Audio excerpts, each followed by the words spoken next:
Welcome to the Alberta Legislature for Wednesday, December the 5th, 1990. I'm David Carter, Speaker of the Legislature and member of the Legislative Assembly for Calgary-Egmont.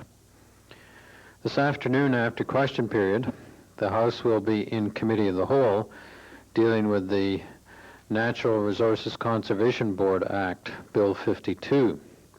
If they make progress with that particular bill, they may well move on to Bill 57, the Electoral Boundaries Commission Act, also at the Committee of the Whole stage.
Let us pray. Lord, renew us with your strength, focus us in our deliberations, challenge us in our service of the people of this great province and country. Amen.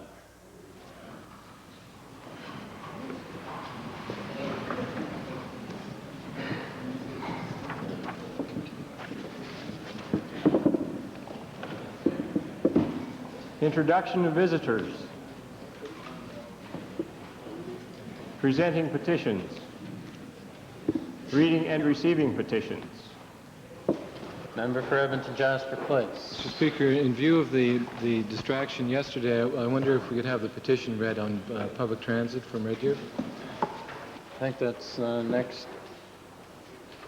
A variation on procedure. Did we get that far?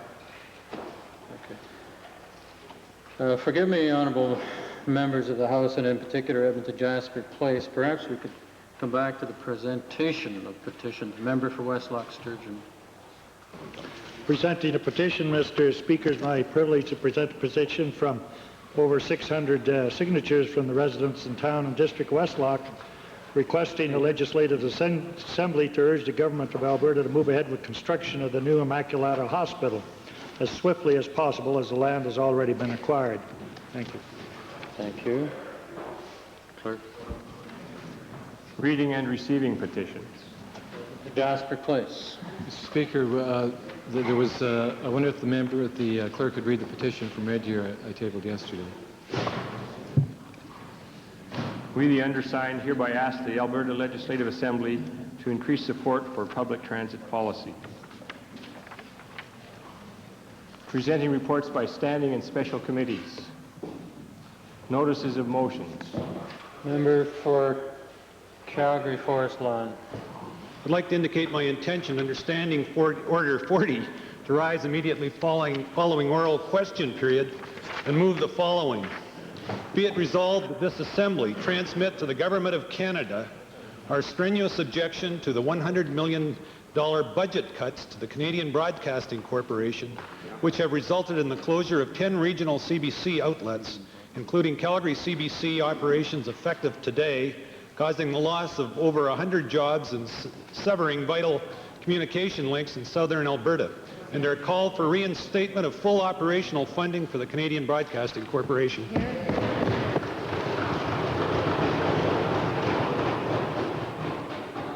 Additional Standing Order 40s. Okay. Introduction of bills. The member for Edmonton Highlands. Thank you, Mr. Speaker. It's my pleasure to introduce to members today Bill 287, an act to provide for elected representation on post-secondary educational institutional boards.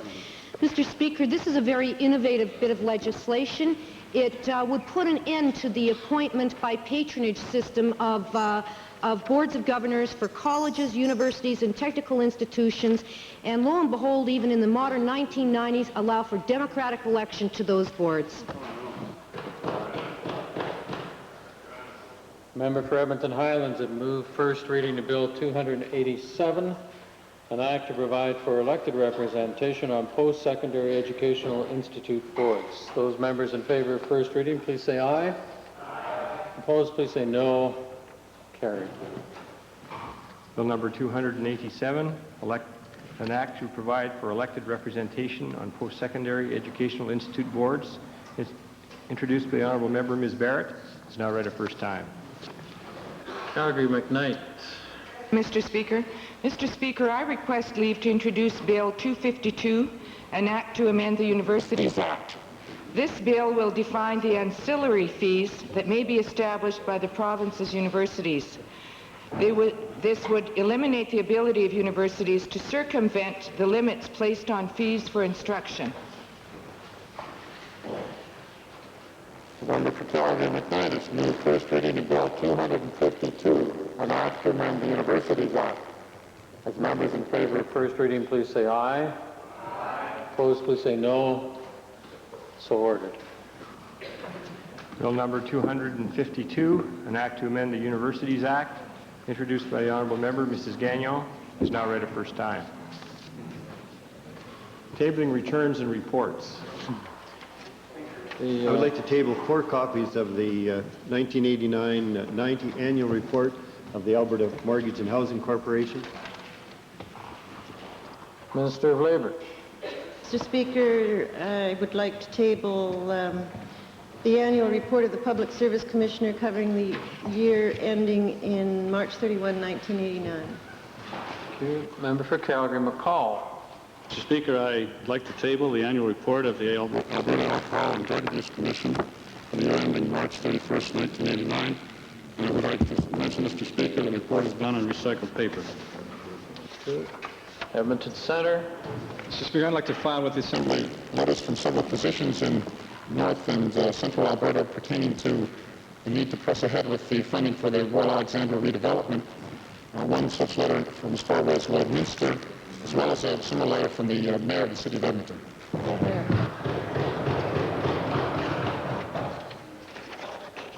Introduction of special guests.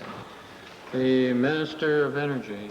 Mr. Speaker, in the members' gallery this afternoon, we have 5 very highly respected members of the Vietnamese community, 3 of them from Calgary, and they are joined with them by 2 members from Edmonton. I'd like to introduce them to you, and then I would ask that I've introduced them all. I'll ask them to stand and receive the acknowledgement of the House. Today we have Mr. Tom Tran, who is President of the Vietnamese Seniors Association in Calgary. Mr. Tran Van Tre is Director of the Vietnamese Catholic Church in Calgary. Mr. Vu Doc Dien is the Counselor to Seniors for the Vietnamese Association in Calgary. Mr. Lee Van Dao is President of the Vietnamese Canada Association, Edmonton Chapter. And Mrs. Nguyen Yang, and she is Coordinator of the Vietnamese Association of Edmonton. They are also accompanied today, Mr. Speaker, by Ann Wilson, who is Executive Director of the Calgary Catholic Immigration Society, and I'd ask them to stand and receive the welcome of the Assembly.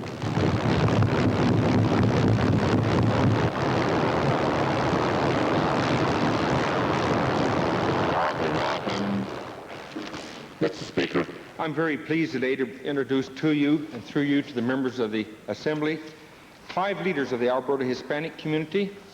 They're sitting in the members' gallery, and my Spanish is very limited, so all I can say is amigos. We have with us Mr. Felix Moore. I tried. Mr. Felix Moore, he's the National President of the Canadian Hispanic Congress. And we have the National Secretary of the Canadian Hispanic Congress, Nellie Alvarado.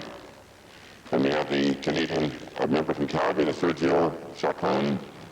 And we have the National Treasurer of the Canadian Hispanic Congress, Nestor Torres.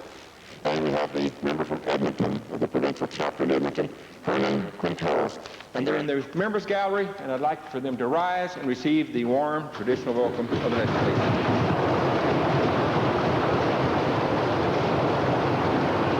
Stony Plain. Thank you, Mr. Speaker. Mr. Speaker, I'm very honored to introduce to you and through you To the members of this assembly, three very distinguished guests who are seated in the public gallery. They're from southern Saskatchewan. Mr. Herman Blind, he's a school trustee for Last Mountain School Division, number 29. He is also the counselor for Gordon Band, number 86. He is also an aide-de-camp. to the Lieutenant Governor of Saskatchewan. I'd ask them to stand as I call their name out, and there's two more. The next gentleman is Don Shandelka. He is the Director of Education for the Last Mountain School Division, number 29. And Tony Sparvier is the Director of Education for the Touchwood File Hills Capel Tribal Council. I'd ask the Assembly to give them the traditional warm welcome.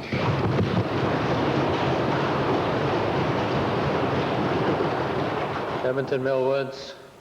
Thank you, Mr. Speaker. I am pleased to make two introductions today. The first one is a visitor from El Salvador. She is Susana Rodriguez, the Secretary of Women's Affairs for the National Federation of Salvadorian Workers, or the NASTRIS by its Spanish acronym. She's accompanied by her associate Gladys Molina. I'd ask them to stand now in the galleries and receive our warm welcome.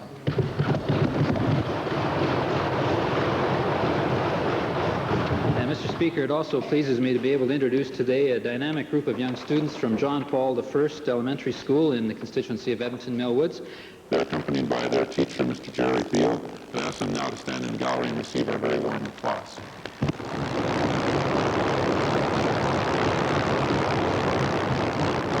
Edmonton Meadowlark, followed by Westlock Sturgeon.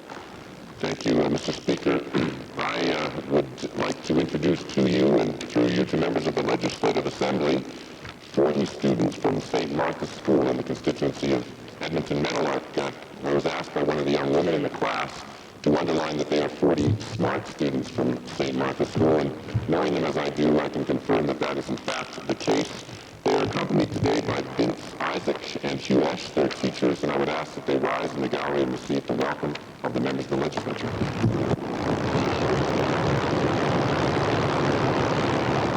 Westlock Sturgeon.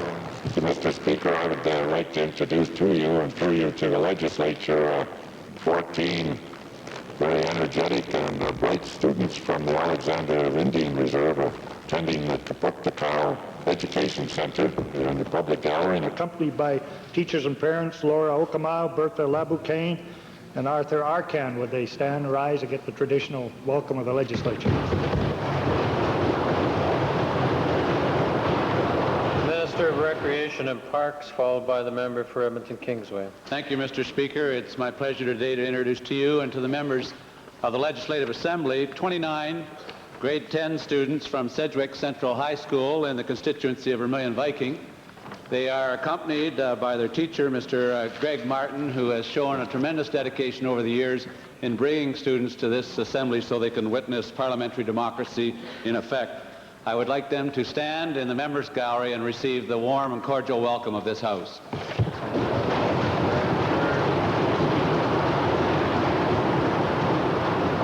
Edmonton Kingsway, followed by Calgary Bow.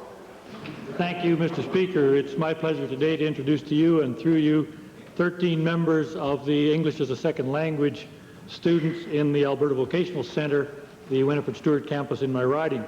They're accompanied by their teacher, Shell Montgomery, and I ask them to now rise and receive the warm welcome of the Assembly.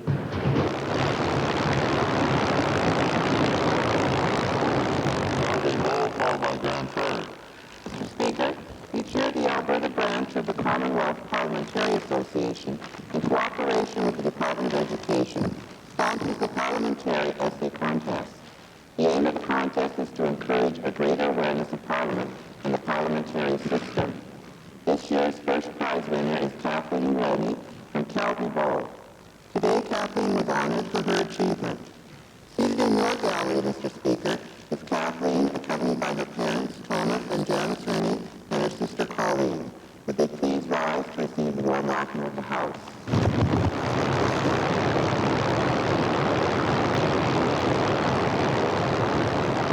Grandpa.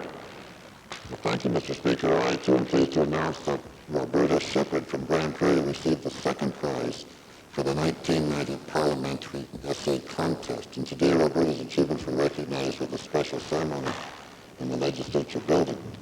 Seated in your gallery, Mr. Speaker, is Roberta, accompanied by her parents, Larry and Sheila Shepherd of Grand Prairie. Would they please rise to receive the warm welcome of the Assembly?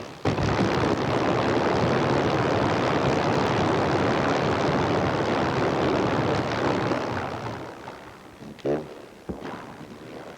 Ministerial statements.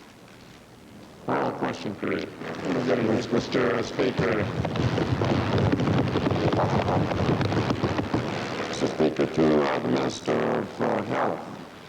Mr. Speaker, between the years 1983 and 86, this government allowed extra billing. But because of the federal government's Canada Health Act, which set out criteria for federal provincial cost sharing of health care, this attack on Albertans was stopped. Mr. Speaker, today our finance ministers are in Winnipeg to discuss revisions to federal provincial cost-sharing agreements, including a proposal by BC's finance minister to eliminate federal involvement in administering health care for Canadians. Mr. Speaker, they have a fancy code word, a right-wing word called disentanglement, Mr. Speaker. The dominant theme of this proposal is that national standards are expensive and should be removed. My question to the minister is simply this. Will the minister take this opportunity to denounce this policy of disentanglement as advocated by the BC government? Well,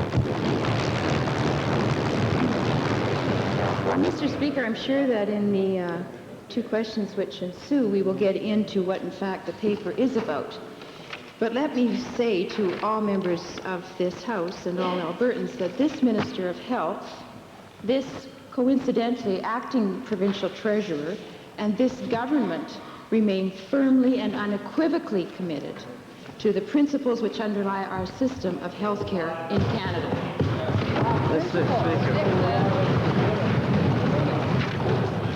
Mr. Speaker, I know what's in the paper. I have it in front of me. If the minister's read it, she would know that this is a frontal attack on Medicare. That's right. And my question again, rather than talk about generalities, will she take the opportunity to dissociate herself from this paper and say under no opportunity in the future will she ever advocate what the BC finance minister is proposing here? Well, Mr. Speaker, I think it's important that I speak to this issue in the context of other ministers across Canada, and I can assure Albertans and members of this House that ministers of health are all firmly committed to a national health care system.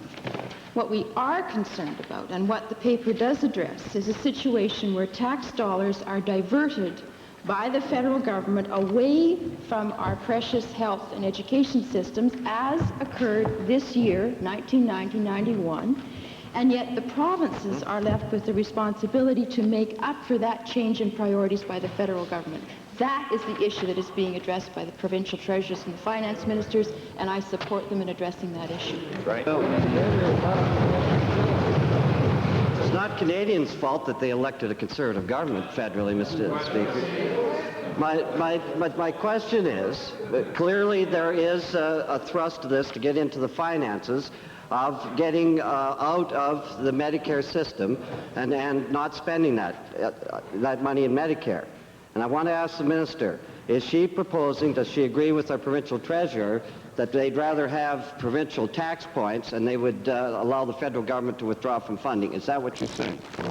Mr. Speaker, the proposal that is being discussed would be to take from the federal government the tax points that they use to make cash transfers to the provinces and preserve them so that there is no further erosion, no taking away from those dollars dedicated to health in Canada. That is the issue. The issue of disentanglement is one that is addressed within the paper. And it speaks to, and I quote, a better, more visible link between the revenues raised by governments and the programs and services these revenues fund. That's what the paper's about. But let me repeat and let me reassure Albertans and every member of this House that the issue is our unequivocal commitment to the system of health care that exists in Canada. frankly, is pretty scary, Mr. Speaker, but I'd like to designate my second question to the member from Calgary Mountain View.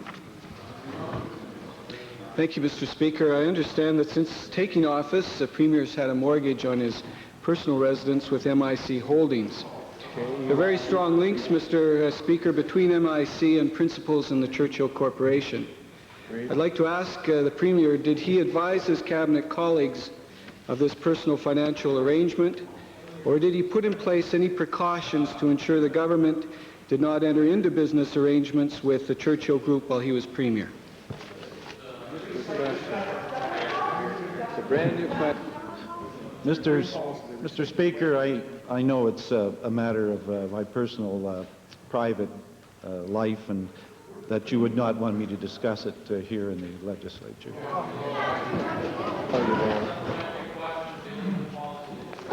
Mr. Speaker, will the Premier confirm that at the same time that the mortgage on his personal residence was held by MIC, this company associated with the Churchill Group, his government approved a private placement in the Churchill Corporation of a $3 million subordinated debenture from the province's pension fund?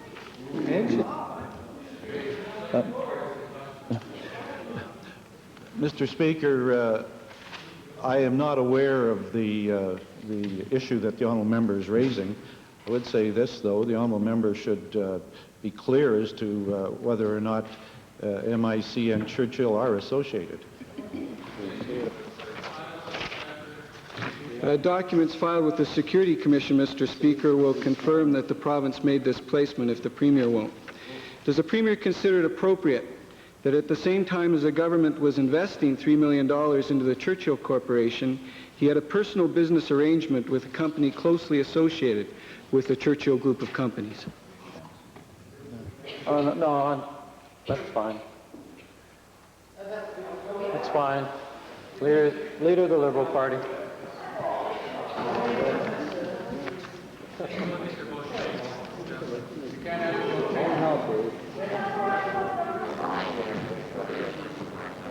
Mr. Speaker, the government has been consistent in running up deficits, consistent in ensuring that even the projected deficits are greater than they were projected, and consistent in keeping the books and information away from Albertans. The 1989-1990 deficit was projected to be $1.5 billion. It was amended by the Treasurer to be $1.8 billion in mid-year. And we now know that that deficit will be considerably higher. My first question is to the Premier. Given that the provincial Treasurer provided secret information to just a handful of members of the Conservative Party, giving them the specific details of the 89-90 deficit, why is it that Albertans at that same date weren't given those same specific projections? And why is it that even today Albertans don't know the specific number for the projected deficit? Mr. Speaker, I'd certainly take the matter as notice for the provincial treasurer. Mr. Speaker, this is the same government that filed with the Securities and Exchange Commission on October the 31st of 1990 the prospectus for borrowing $300 million to look after the deficit. And in this prospectus it says that the projected 89-90 deficit will be $2.3 billion. That's a document that comes out of Cabinet, I presume, that the Premier should know about. I'd like to know, Mr. Premier, why it is that foreigners, people in New York, in other parts of Canada, in other parts of the world can get that information, but that 2.5 million Albertans are still waiting for the information on what that projected deficit is. How come? Again, Mr. Speaker, the provincial treasurer may wish to discuss this more fully when he returns to the House, but I point out the honourable member is waving about a public document. Mr. Speaker, I'm horrified that the Premier of our province doesn't know the representations that are made in a public document, a document that he and his cabinet members have filed to borrow some $300 million. Now, I'd like to know why don't we have freedom of information? If Americans and other Canadians and offshore citizens can get information and Albertans can't, why not? Why can't we have freedom of information legislation? Here. You got it. You picked it up. Well, Mr. Speaker, the honourable member is now arguing in a circle. He's got a public document and said, I don't know what's in it. What kind of nonsense is that? He has a public document, he's quoting from it, and then he says he can't get the information. What foolishness. Don't understand. Calgary, Glenmore, followed by Stony Plain. Thank you, Mr. Speaker. The University of Calgary has recently introduced their new initiatives on cooperative education project. The cooperative education allows many students to combine their studies at the University of Calgary, offering a degree along with work-related experience. And a variety of employers in business and industry and government do employ these students on a cooperative basis. And it has allowed increased accessibility to the universities and again utilizes the universities 12 months of the year. I would like to ask the Minister of Advanced Education if he would outline his department's policy with regards to this cooperative education policy and program. Mr. Speaker, I think it's generally accepted that today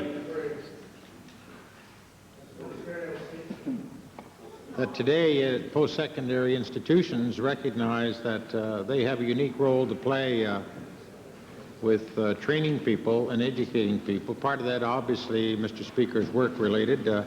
For some years, both in medicine and engineering and I presume law, this has gone on. I understand the University of Calgary is keenly interested, along with many other institutions, of working out some firm proposal where this so-called cooperative system could be put to work. Mr. Speaker, I'm enthusiastic about it. Frankly, I wish I had the money to see it was implemented further. Well, Mr. Speaker, this is a University of Calgary project, not a department project. And the business community in Calgary is certainly excited about this and would like to opt into it and perhaps help finance it. Has the Minister examined the idea of the businesses helping fund this program as well? Mr. Speaker, I have seen the proposal. I'm encouraged by the University of Calgary, as with NAIT and SAIT and other institutions wanting to do this. I would encourage them to do it, Mr. Speaker, and encourage them to find the funds to do it with. I've shared with the University of Calgary that I do not believe the funds are available in 1990, the current year.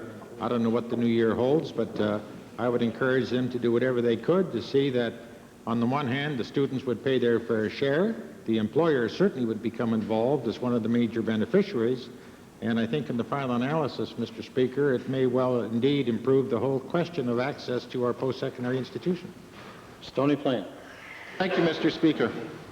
Mr. Speaker, the Minister of Education has stated that the present system of educational funding causes inequity in the distribution of wealth, inequity in the tax effort required, inequity in the dollars available per student, inequity in programs and opportunities for students. But his solution, corporate pooling or commingling as it was referred to back in '87, it merely pirates the local machinery equipment, power and pipeline revenues from the local jurisdictions, placing the $400 million in a so-called trust. This will not remedy existing inequities, but it will force jurisdictions to rely even more on the local residential tax base for the shortfalls which regular funding does not and likely will not cover. My question is to the Minister of Education, who is trying to breathe life into a dead concept abandoned years ago by his predecessor.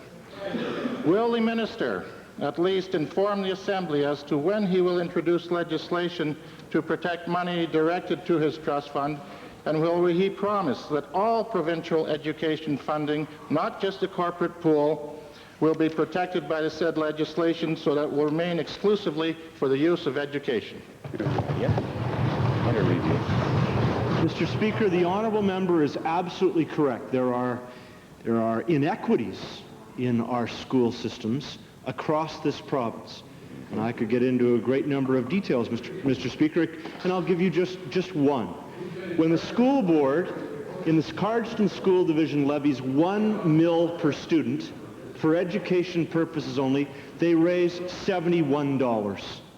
When the same school division in the lights of East Smoky in the Valley View area, they levy $1 mil per student, they raise $432 per student. Holy mackerel. And Mr. Speaker, so when I look around the province and see school boards having to live up to their responsibilities to ensure that each and every child in their school district gets a first-rate education, I then look around the province and say, how can school boards do that when they don't have access to an adequate local tax base in order to live up to their responsibilities? Mr. Speaker, I have laid on the table a proposal for all members of this Assembly, for school trustees and other stakeholders across this province that will deal with that problem. And Mr. Speaker, as for the honourable member's suggestion that any money that would be raised under this minister's proposal, that money would be spent on anything but education, I would draw the member's attention to the School Foundation Program Fund that's been in existence for the last 30 years. And Mr. Speaker, not one single dollar out of that fund has been spent on anything but this government's priority of education. Yeah, right on.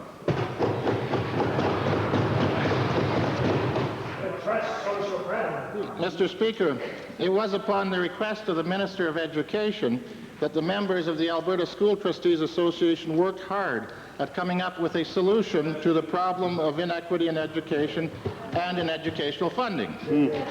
Option one, the solution overwhelmingly supported by the... Hold it. Thank you. Thank you, honourable member. Let's have the supplementary question. Calgary Glenmore was caught in the same position today of giving too much of an answer in the preamble. Let's leave something for the minister to answer, please. Let's have the question. Okay, I'll try and shorten it, Mr. Speaker. This was very important. It appears, Mr. Speaker, that the minister really believes that option one, which was supported by educational organizations, school boards, and parents, is inferior to his own proposal, which is supported by no one, almost no one, but himself. Why has the minister chosen to enforce his own unsupported proposal in the same style in which the federal government is forcing the GST on all Canadians? Mr. Speaker, I suggest that the honourable member go out of Edmonton, go out of just Stony Plain or his constituency, that he begin to travel around this province and speak with school boards like my colleagues and I have done. I suggest that he go and tell his story to the people in Barhead. Go and tell his story to the people in Lac St. Anne. Go and tell his story to the people in the county of Warner. They don't like what the honourable member is saying, and he knows it full well. So I suggest... Thank you. Thank you.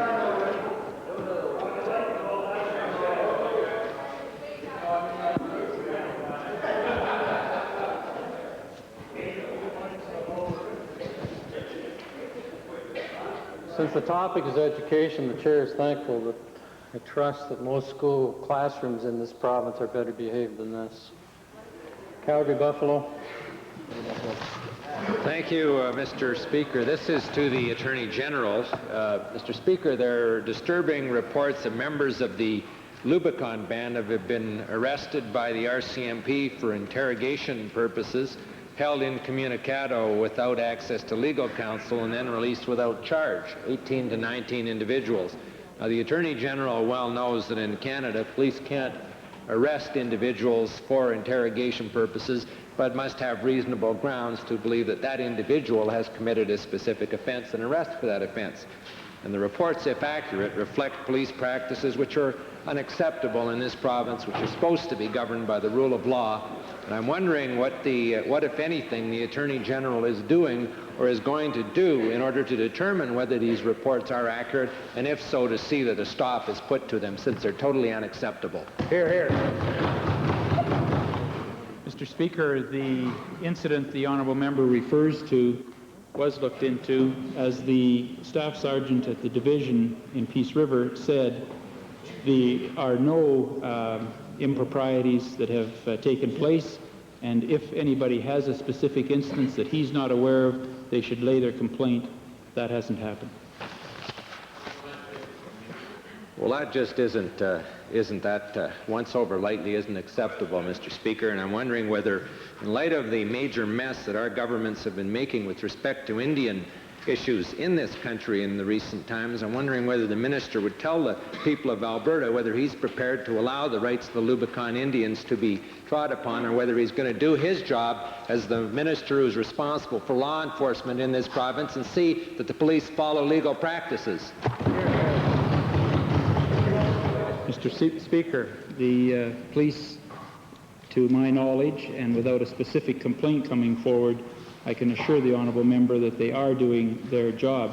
But I would like to inform the member of the number of things that this government have done for the Native people in this province. Great.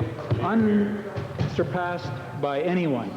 We have land entitlement agreements with the Fort Chip Band, with the Sturgeon Lake Band, with the Whitefish Band.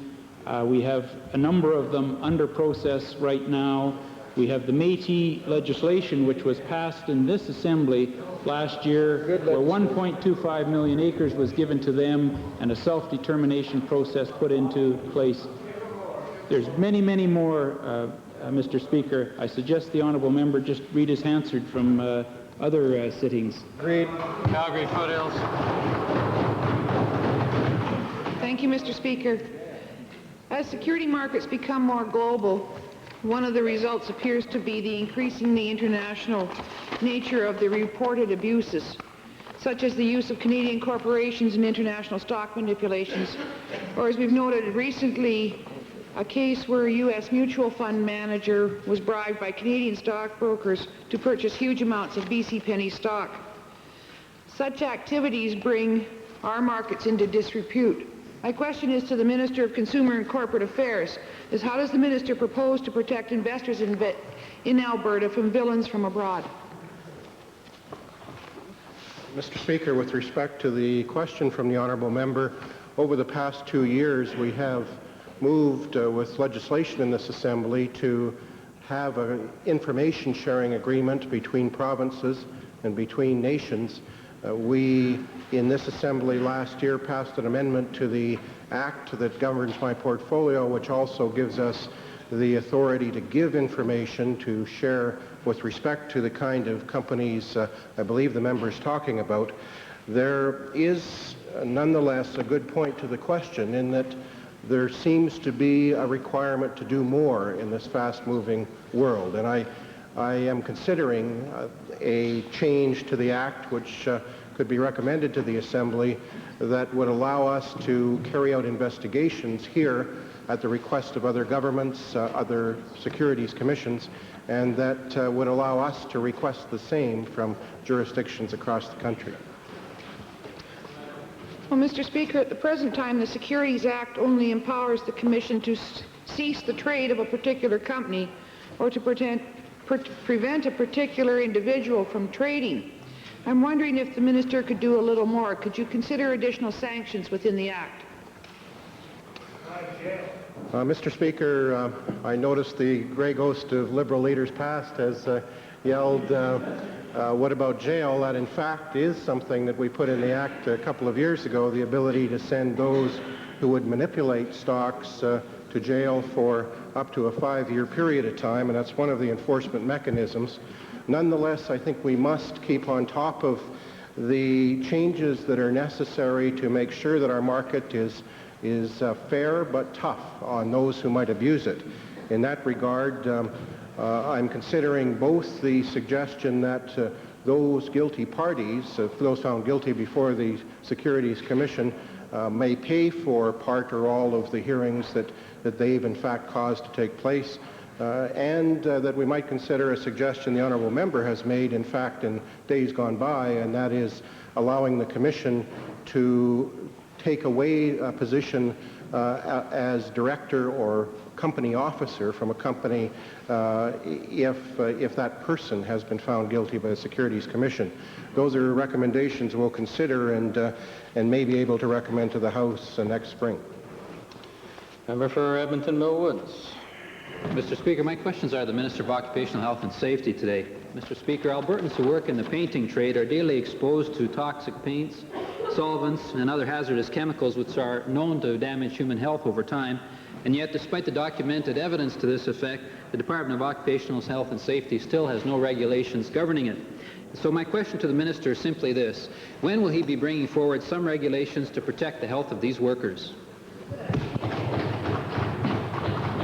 Mr. Speaker, I believe the honourable member is completely wrong, because WHMIS is in effect, and that protects all workers with information on all hazardous materials. So if the workers in the paint industry are not looking at the labels, then I don't really know how we could improve on that, except do other certain things which we're looking at the present time. Well, Mr. Speaker, WHMIS covers gives information to workers, but it doesn't require employers to give any kind of protective gear or anything for their workers. So, and those people who are in the organized sector of the painting trade, which is only about 10 to 20%, probably get the benefit of the health and safety protections that are available, like WHMIS and safe protection. But those that are not in the organized sector, which is the vast majority, don't. And so I'd like to ask the Minister if he'll give us some assurance today that only those qualified and properly trained tradespeople will be allowed to handle these hazardous products. I don't know what the question is, Mr. Speaker, but if he's suggesting that no person but a qualified painter can paint, I wonder if you could say that to his neighbor that's painting their house. Edmonton Meadowlark. Thank you, Mr. Speaker. Mr. Speaker, since 1988, Martha Kostuch has charged under a private prosecution that the Alberta government has unlawfully damaged natural fisheries in the construction of the Old Man River Dam. Count them, two official legal process rulings have established that there is sufficient evidence for these charges and the Alberta government to be taken to trial. Despite this, Mr. Speaker, the Attorney General has stayed these charges on 2 occasions and is now undertaking a cynical legal maneuver to ensure that further charges can never be laid again in this particular case in this particular way.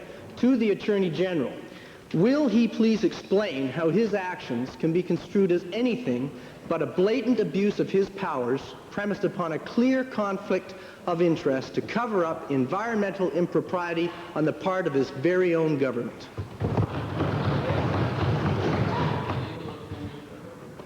Mr. Speaker, procedural question. The instances that the honourable member have brought up have been stayed because the jurisdiction was with the Federal Department of Justice. The information that was gathered by the investigators was sent to them, and they determined there was not the grounds to proceed, so the matter was stayed.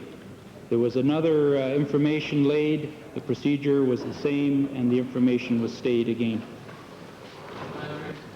Mr. Speaker, the federal government handed this hot potato back to the Attorney General, and he utilized his power, abused his power to stay those charges. To the Attorney General again, will the Attorney General please explain to us what makes him so fearful that he won't, even after 2 rulings to the effect that this is perfectly acceptable for trial, this issue is perfectly acceptable to go to trial, that even after those 2 rulings he will not allow this issue to run its natural and proper course through the courts? Mr. Speaker, I have nothing to fear. I just said the procedural was the investigation was done. The Attorney General's Department does not do the investigation. The information was given to the authorities that have jurisdiction in this matter, which was the Federal Department of Justice. Their information was proceedings should not proceed. It was stayed. It's on the basis of the information that the matter is not going, not because he wants it to go. Red Deer North, followed by Edmonton Beverly. Thank you. I can see the little porkers are excited, Mr. Speaker. Mr. Speaker, my question is to the Associate Minister of Family and Social Services. One of the challenges that the minister inherited on assuming his portfolio was the issue of the considerable wage disparity between employees of agencies that deliver programs and services on behalf of family and social services and the employees who are working in similar positions directly within the department. These funding deficiencies have created obvious problems, not the least of which is the problem of attracting and retaining employees. Mr. Speaker, I think it's fair to say the minister has had ample time to assess this problem. Will he please tell us if he plans to do anything about it? Yes, Mr. Speaker, I certainly am aware of the problem, and I believe I am taking what I consider to be appropriate action. Mr. Speaker, I'd just like to reinforce with the members of the Assembly the outstanding work that these agencies do in cooperation with government, and too often they get too little recognition for their involvement. We have undertaken a study to get a handle on the extent of the problem, and I can honestly say that it does indeed reinforce the points that the member has made. And I'm currently pleading my case before my colleagues. Thank you. Well, Mr. Speaker, I'm somewhat encouraged by those remarks, but it has been 8 years since an attempt was last made to address this problem. Can the minister tell us when additional money might be headed towards these agencies? Yes, Mr. Speaker, let me state at the outset that part of the solution is money. There's no question about it, but it certainly is not the total answer. While I am urging support from my colleagues, I also recognize that there's a number of priorities and demands on the taxpayers' dollars today, and we're trying to balance that all out. We're also working with career development and employment and advanced education on developing strategies and programs that will help enhance the job training and job satisfaction that these people are involved in, and that it itself is part of the answer. Thank you. Edmonton Beverly. Thank you, Mr. Speaker. As January 1st draws near, increasing number of tenants are receiving notices that their rents will be increasing as a result of the GST. And in spite of the fact that the Mulroney government has promised that rents would not be affected. Now, Mr. Speaker, the aggressive GST will be applied to things like garbage collection, gas and electrical service. With vacancy rates on a downturn in the province right across the province, renters have no choice but to pay these rent increases. Now, my question is to the Minister of Consumer and Corporate Affairs. Now, given that the government says that they are opposed to the GST, what concrete steps is the Minister taking to prepare to have some effect as a result of the GST application on the rents in this province? Mr. Speaker, my department has had a number of calls with respect to potential rent increases or rent increases taking place, and the reason has been given with respect to the GST application on January 1st. In fact, in any of the research that we've done, we have been unable to find reasons for significant increases as a result of the GST should it become law in the federal parliament. The calculations on increase in costs for plumbing services, for example, would seem to add up to somewhere in the neighborhood of 0.3%, not anything approaching the increases that are suggested. At this point, I do have to say, though, that there have not been significant rental increases, and that the last report from CMHC would indicate that rental increases in this province over the past 6-month period have been in the neighborhood of 2, 3, in some 3-bedroom categories, or in various parts of the province, 4%, not increases out of the ordinary at this point in time. Well, Mr. Speaker, we have documents of examples of where landlords are using GST as an excuse to gouge money from tenants. One of the landlords who has had a GST cost of $10, but now in fact is asking rents of $25 for his units. Now, will the minister commit to provide legislation for a rent review process that will force landlords to justify their rent increases before they are passed on to the tenants? Mr. Speaker, the short answer to the question is no, I won't provide legislation for rent review. In fact, in provinces where that has been done, the experience would seem to have been keeping rent increases at the maximum level allowed for a period of time. That's one of the problems that Ontario, or Toronto in particular, is facing now. I will, though, undertake to the honourable member to review any documents that he has and to advocate in individual circumstances with the federal authorities responsible for this GST to ensure that there is some look at situations where information is being unfairly used to the detriment of renters. Edmonton Kingsway, followed by Calgary Northwest. Thank you, Mr. Speaker. My questions are to the Minister of Economic Development and Trade.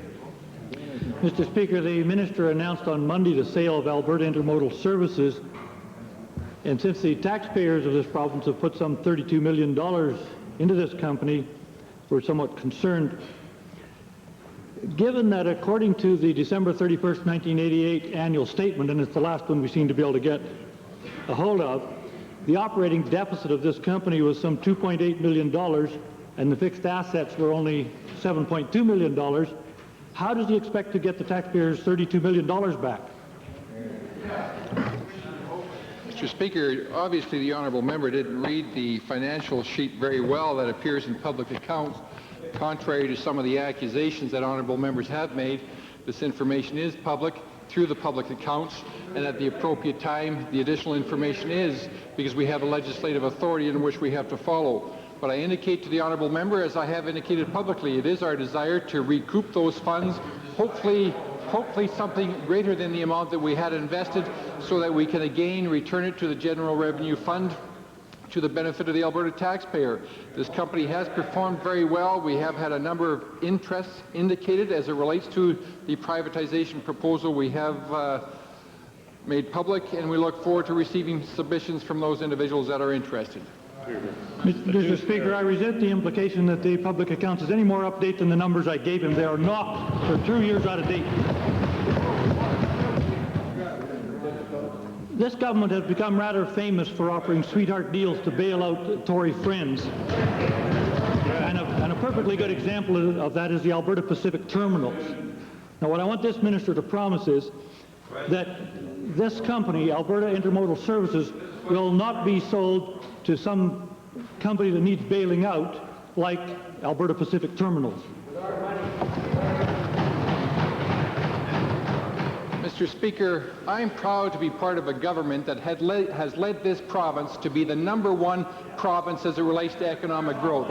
I'm proud of our involvement.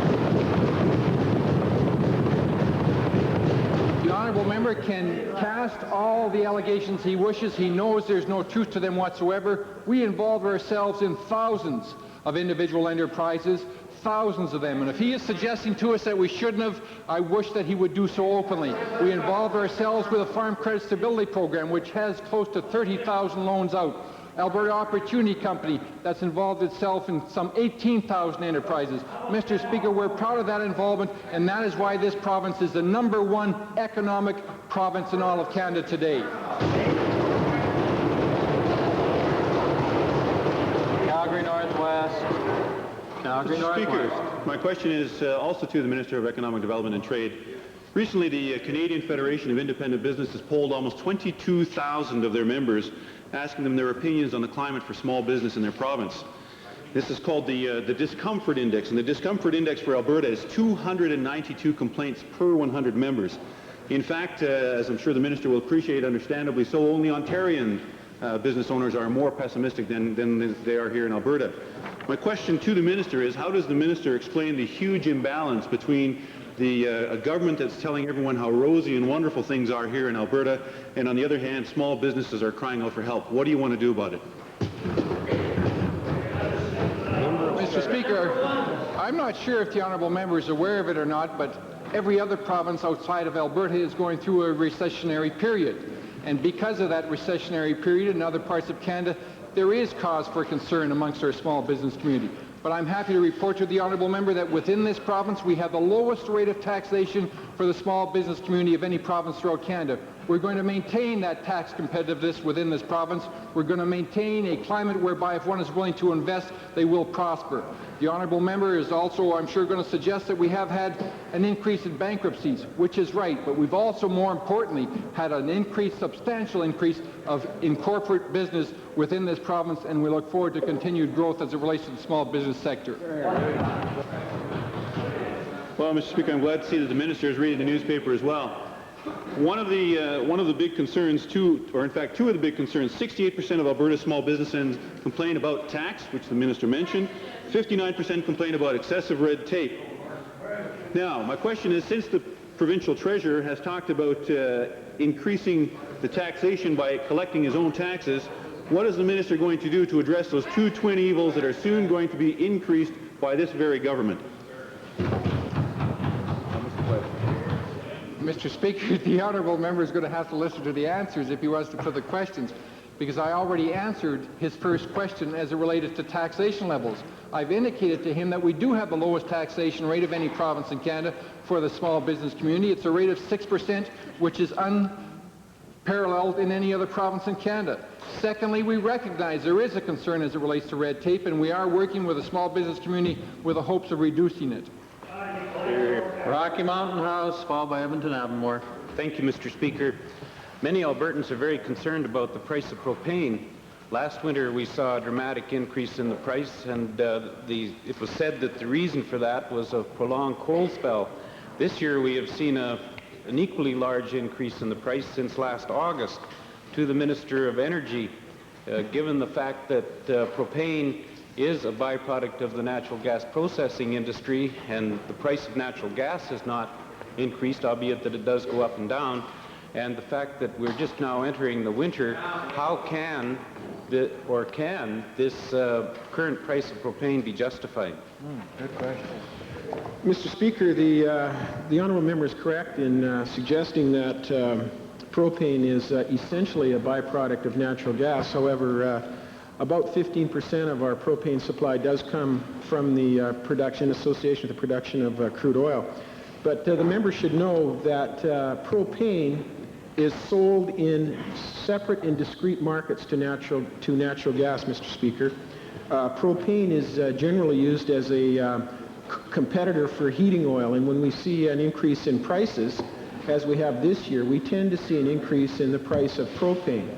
That has to do with the fact that propane does compete as a heating fuel, as a transportation fuel, and in the petrochemical industry. And of course, the petrochemical industry will stockpile or accumulate or switch to propane when the price of naphtha is very high, and naphtha is a byproduct of oil. So it's a very dynamic market, Mr. Speaker. We've looked at it, and in fact is working effectively. It is in a price spike right now, but if it reacts the same way it did when we get out of the winter heating system next year, we'll see essentially lower prices.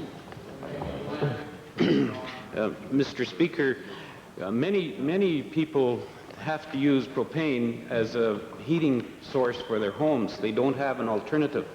Is the government doing anything to help those people? Mr. Speaker, I would agree with the honourable member that if there is a concern outside of the dynamics of the market, whether the market's working or not, it certainly is for those that are in the remote parts of our province that cannot get access to cheap propane. We do have a program that I believe has been in place under the Department of Transportation Utilities, has been in place for some 10 years, that gives about a 25% support price or rebate on propane. I understand that program is coming to an end, Mr. Speaker, and I know that the honourable member would be pleased to take it up with the Minister of Transportation. Edmonton Avonmore. Thank you, Mr. Speaker. My questions are to the Minister of Family and Social Services.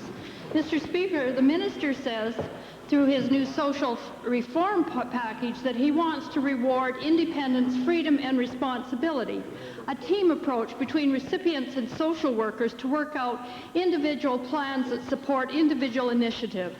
Given this new direction and commitment, will the Minister now rescind his department's policy of not allowing social service recipients, often single mothers, from attending university? Mr. Speaker, I would again remind the member for Edmonton-Anwoodmore that we have an excellent support system in place for all Albertans to be able to attend university, and it's a student finance program.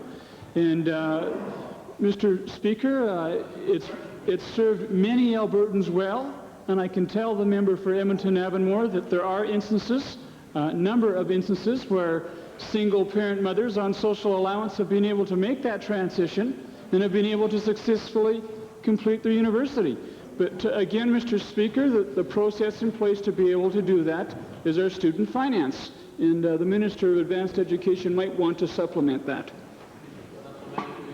Well, Mr. Speaker, I'm not satisfied with that answer and would therefore direct my second question to the Minister responsible for women. This minister has often stated how important it is that women not limit their aspirations and that they choose non-traditional careers so that they may escape lives of unending poverty.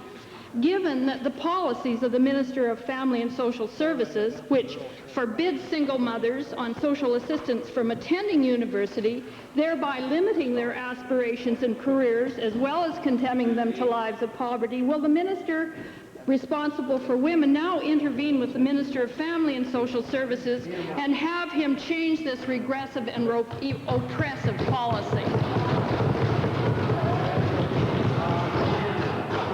Mr. Speaker, as all members of this House know, I am not Minister responsible for women, although I would be honored to be given that title, but only for women's issues. And as that Minister, I am an advocate and as much as possible a catalyst within the development of policies and programs that are of particular concern to women.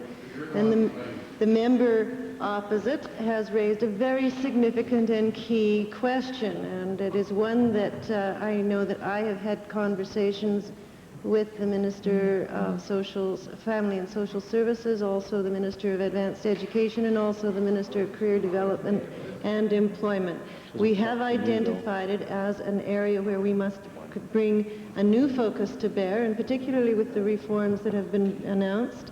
I'm not in a position to discuss it in any detail today, but I can assure the member opposite that that is being looked at, and very seriously so.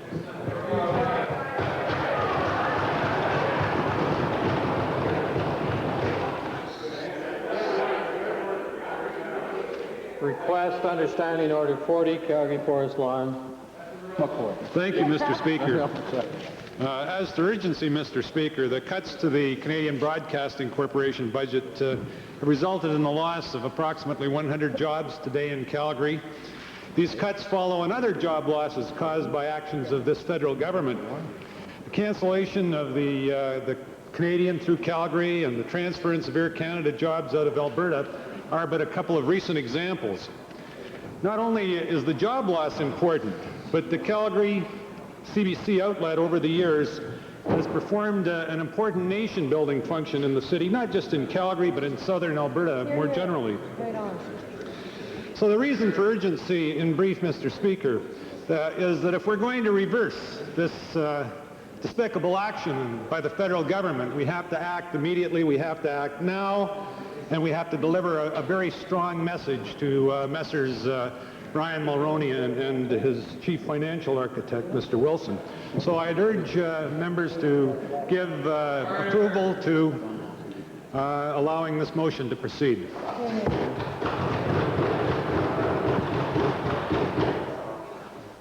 Understanding Order 40, those willing to grant unanimous consent to proceed, please say aye. Aye. Opposed, please say no. No. Matter fails. Orders of the day. Orders of the day.